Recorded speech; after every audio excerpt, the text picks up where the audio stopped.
I recently got my hands on this anti-anxiety notebook. It says, made by therapists, cognitive behavioral therapy, and other essentials.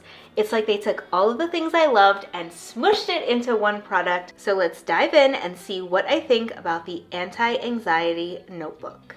All right, starting off with kind of the aesthetics of the book. There is a linen feeling cover, and it's a pretty neutral taupish gray color, and then it has some blue embossing. Starting with the title page, Anti-Anxiety Notebook, Cognitive Behavioral Therapy, and Other Essentials, a guided notebook designed by therapists to help you learn effective tools for managing anxiety. You have an area to write your name as well as how you can be contacted if you lose this book. And down here it says therapynotebooks.com. This is the first that I've heard of therapynotebooks.com. So if you'd like me to take a look at that website and potentially review other notebooks, give this video a like. Moving on to the next page, they have the authors. The book does start with 4 resources. It explains that if you are in urgent need of assistance, you should call 911. It also has the Substance Abuse and Mental Health Services Administration hotline, the National Suicide Prevention Lifeline, as well as the Crisis Text line. There is a quick disclaimer at the bottom, which is that this publication is not therapy or a replacement for therapy, and it is designed to give you information rather than rendering psychological, financial, legal, or other professional services. There's some copyright information, and that gets us through the first page. There's a letter here from the lead therapist. He explains why you might have picked up this book and current things that you might be struggling with. Talks a little bit about his experience as a developmental psychologist, researcher, and professional. Discusses that there is some evidence-based practices that have been hard to digest, and part of this book is trying to put some of those practices into a digestible, easy-to-use format. The intention of the book is to help you learn and practice these evidence-based tools for managing anxiety, so giving you a little bit of practice with these techniques. And finally, he expresses that the authors hope this book is helpful. Jumping into the content, it states that the journal is designed to help you start right away, but it also has additional introductions and appendices for additional information. It answers the question, how will this journal be helpful for your anxiety? When should you use the journal? And also, what is cognitive behavioral therapy? And we have spoken about portions of cognitive behavioral therapy in some of my other videos. They discuss that CBT is considered the gold standard for managing anxiety, and that means that it is the therapeutic technique that has the most evidence and hopefully is the first form of therapy that is used when someone is managing anxiety. The book is divided into 6 sections, starting with the introduction, moving on to mindset, mindfulness, sleep, having positive relationships, and managing distractions. There are also 3 appendices, starting with the basics of cognitive behavioral therapy in Appendix A, understanding cognitive distortions in Appendix B, and a feelings wheel in Appendix C. Section 1 introduces what is anxiety and describes some of the evidence-based tools, starting with the definition of anxiety, followed by the role of cognitive behavioral therapy, and then other evidence-based tools. That's just 3 pages of information, which helps you get started and jump right in if you're interested in a quick start for using this journal. They have some additional quick tips on the left-hand side of page 16, and then it starts with your first assignment, setting a specific intention. So it prompts you to ask yourself 2 questions. What purpose do you hope this notebook will serve, and what do you hope to get out of using it? And you have a whole page to answer those questions. These pages actually have a very faint navy dot grid. Let's see if the camera will be able to pick that up. They are so faint that they're actually pretty hard to see with the naked eye, but they are there as a guidepost. I much prefer having faint dots than having just a blank space. All right, moving on to page 18, Page 18 asks you some general questions to gauge your level of anxiety. It says the questions below are from the GAD-7. So the GAD-7 is the Generalized Anxiety Disorder 7-item mental health screening tool that's used in behavioral health clinics or in medical or psychological practice in general. You're asked how often you're feeling a series of anxiety symptoms. In page 19, you're asked to externalize some of the things that are going on in your mind. So you're starting to practice getting some of the things that are happening internally out onto a page. That's followed by these 2 blue pages, which indicate you're moving from one section of the journal to another. So this one is labeled Journal Entries. And it starts at the very top by having a section where you put in the month, date, and year, and then you're prompted to walk through 5 questions. First, what happened? So questions to help you describe the situation. Next, what's going through your mind? So describing your thoughts.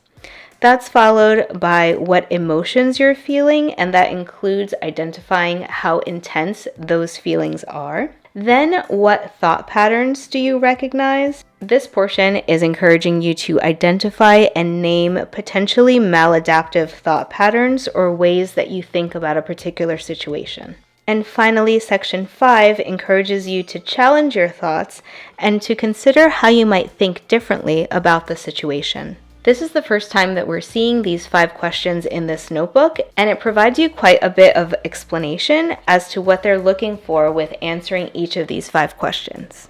For example, it explains why you might want to add additional detail or be really specific in when you're explaining what happened. And it provides you a level of intensity, so a scale in which to rate your intensity in the feelings portion, telling you that a scale from 1 to 10 is useful, with 1 being barely feeling the emotion and 10 being the most intense you've ever felt. That initial introduction to these 5 questions and an explanation on how to effectively answer each of those 5 questions is followed by a note from a therapist. It says these notes will help guide your journaling, provide additional questions for reflection, or include tips for incorporating more tools into your life.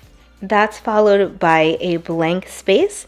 It says, this is your space. We encourage you to use it however you wish. And then they have a few suggestions, like you can draw, you can free write, continue your answers from the previous section, reflect on the therapist's note, or list one small concrete action you can take now or later that might make you feel better. I really like this concept of having guided questions and then having just like an open space of infinite possibility, because you don't really know what is going to be useful about writing things down or what you're going to write. Because what is useful as a follow-on from those initial 5 questions could differ depending on the situation. I am a huge proponent of always having a notebook or somewhere where I can write thoughts or ideas or feelings. So I like that they have included some prompts as well as some open space for you to use in whatever way you think is going to be most useful to you. On page 26 and 27, it actually gives you an example. In this fictitious example, it says, what happened? At dinner, Jesse's mom made a joke about my job, something about being an hourly worker. The whole family was there and everyone laughed. What was going through your mind? I immediately thought, why did she say that? Does everyone think I have a terrible job? And then it continues on. The person here said that they were feeling embarrassed and self-conscious, and they noted the intensity of those specific emotions. They circled the thought patterns that they recognized. So here they recognized blaming others, fortune telling, magnifying the negative, and should statements. There is an appendix in the back when we get to the back when they do explain what these specific thought patterns are. And then how can you think about the situation differently? And this person is challenging their thoughts by saying Jesse's mom comments hurt, but was likely just a joke without bad intention. And goes on to explain other ways of thinking about that situation. So I like that they provided an example that people might be able to relate to, and it provides a further explanation of how to answer these 5 questions. Page 29 gives you a therapist's note, and then you have that blank page. In this example, they chose to write some additional things down as well as doodle a pretty little daisy. I like it. All right, after that example, page 30 actually has those 5 questions that you can start using. That is followed by a note from a therapist and then a blank space.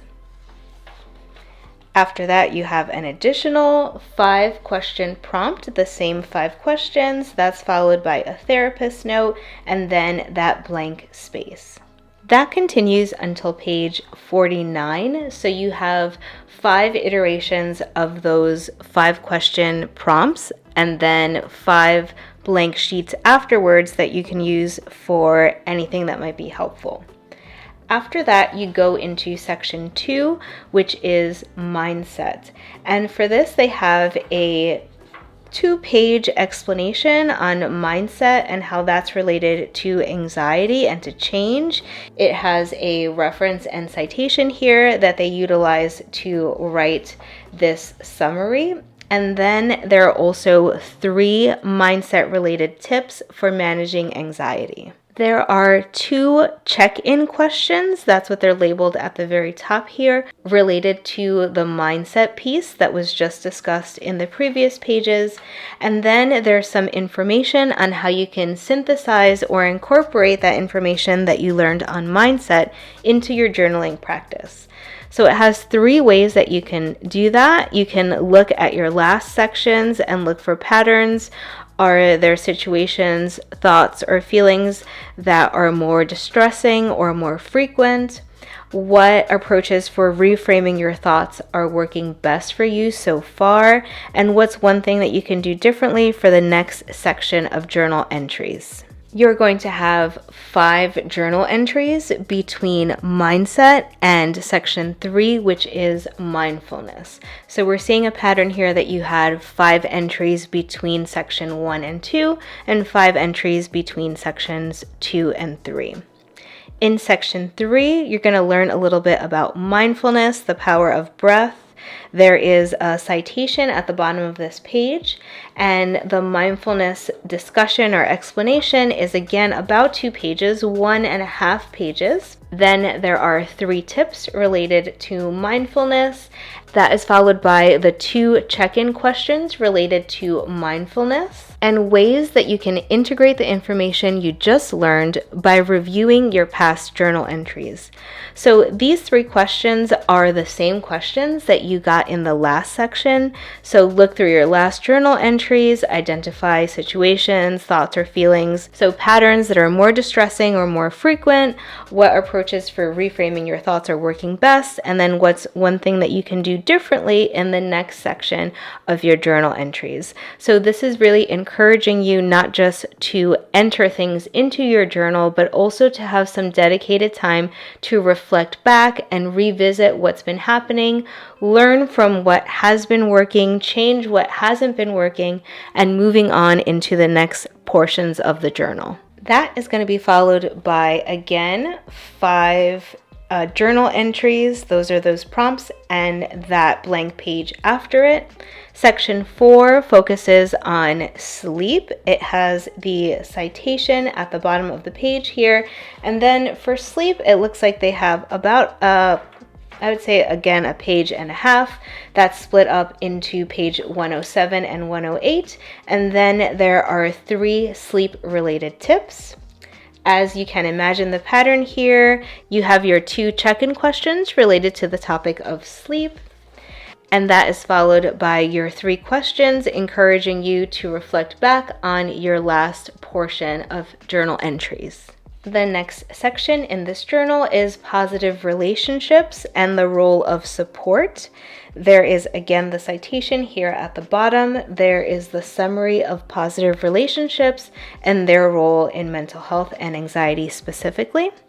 There are 3 tips related to strengthening your interpersonal relationships. There are the 2 check-in questions related to that topic. And then there are the same 3 journal synthesis questions that are encouraging you to review your last journal entries. Next up is distraction, also with the 2 pages of information, the specific tips, and the citation at the bottom of the topic page.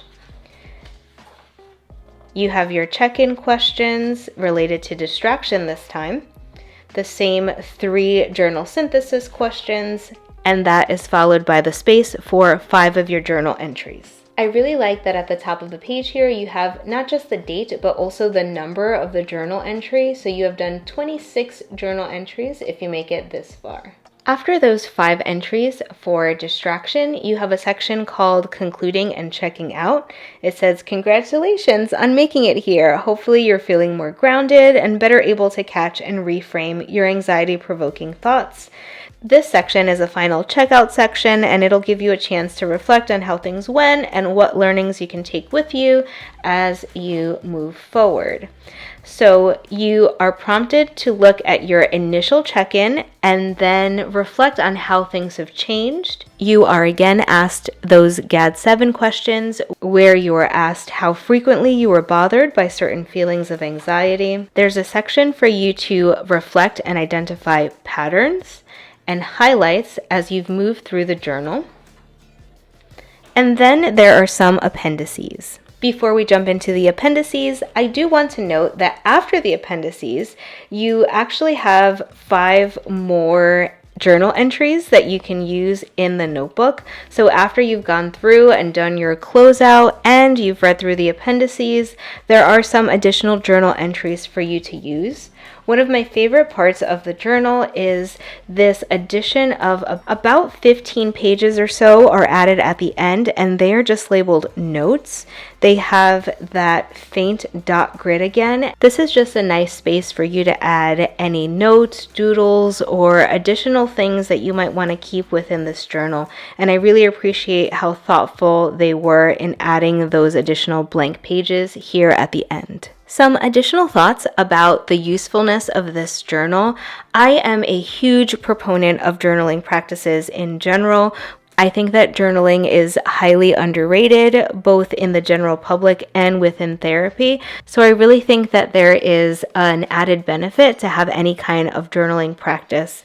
I appreciate how straightforward this book is, how it gives you those 5 questions to really prompt you to work through what you're feeling and help you to identify some of those thought patterns, as well as how you can reframe and look at things differently so that you potentially have more effective interactions or more positive experiences with less anxiety. I liked that it focused in these 5 areas that could potentially give you the biggest bang for your buck if you're trying to work on decreasing your anxiety. So focusing on your mindset and the way that you look at things, the importance and utility of mindfulness, sleep, again, another highly underrated tool that can really have an outsized impact on your mental health, and also focusing on positive relationships. We know that a lot of people managing anxiety also have some interpersonal difficulties, might deal with issues of loneliness or problems with social anxiety more specifically. So I really appreciate how the authors selected these 5 domains to focus on in terms of how they might positively impact individuals managing anxiety. As a more research-based clinical psychologist and full-time behavioral scientist, I appreciate how they included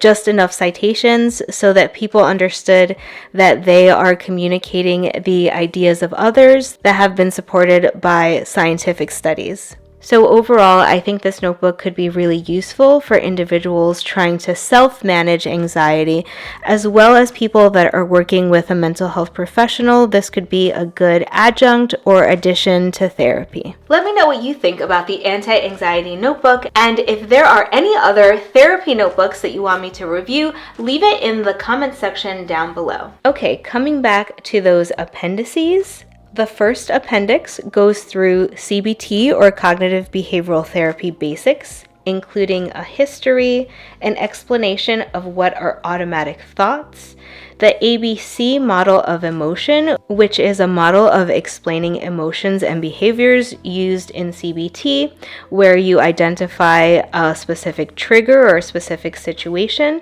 and how that's related to a belief or thought, which has specific consequences or feelings within you. They talk about other topics like feedback loops, changing your thoughts, what you can expect in going through the journal, as well as some of the benefits of cognitive behavioral therapy. Jumping over to Appendix C, that is the feelings wheel. Sometimes it's hard to pinpoint your exact feeling, so it's nice to have this appendix where you can see that feelings are broadly grouped into about 6 categories is what they have here. Things like fear, anger, despair, surprise, joy, love. But there are also related categories of feelings, and they have them nicely laid out onto this feelings wheel. Now to tackle the appendix that I think might potentially be the most useful, and that is Appendix B on cognitive distortions. Cognitive distortions here are identified as a set of automatic thought patterns that are inaccurate or reinforce negative thinking or emotions. They give you 12 cognitive distortions, things like all or nothing thinking, emotional reasoning, magnifying the negative, labeling, mind reading, overgeneralization, should statements. They provide you with an explanation of what the cognitive distortion is, as well as a specific example and a way to reframe that thought. Now, mastering cognitive distortions is like having a Jedi mind trick. It could be super beneficial to your mental health as well as how you interact with others and the environment, which is why I've done a series on videos on cognitive distortions, including how you could be more flexible, adaptive, and thorough in the way that you look at situations or people. If you're interested in learning more about cognitive distortions, click on this video right here.